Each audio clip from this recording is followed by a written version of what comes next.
Aujourd'hui, on a tenté de faire un selfie réussi. Vraiment, tout tenté. Mais ça n'a pas marché. Du coup, on s'est demandé pourquoi.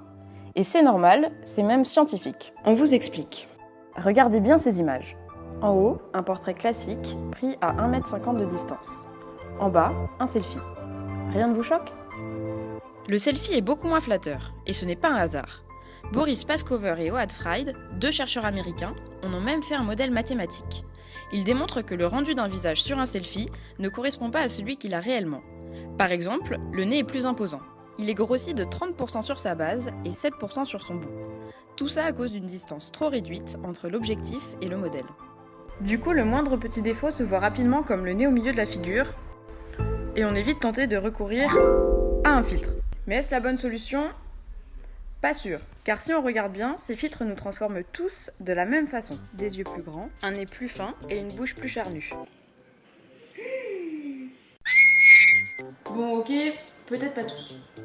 C'est ce qu'a remarqué le psychologue Michael Stora, spécialiste des réseaux sociaux et des adolescents. Certains vont chercher à gommer certaines imperfections et finalement ils peuvent en effet utiliser ces sortes de filtres gommage. Là où en effet il y a quelque chose de nouveau, c'est le fait de non pas forcément ressembler à tel ou tel influenceur, telle star, mais à ressembler à soi-même, arrangé par un filtre. Les phénomènes qui nous viennent des États-Unis montrent que c'est déjà là. Il y a eu entre autres une étude assez impressionnante sur la question de la chirurgie esthétique qui a montré que finalement maintenant ce sont les 18-30 ans qui font le plus appel à la chirurgie esthétique. Aux États-Unis, ce phénomène a même un nom, le Snapchat dysmorphia, qui a été inventé par le chirurgien esthétique Tijion Echo.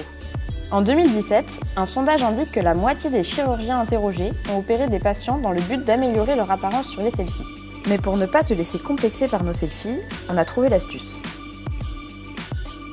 Il suffit de forcer les traits habituels des filtres pour se rendre compte que, finalement, on est peut-être mieux sans.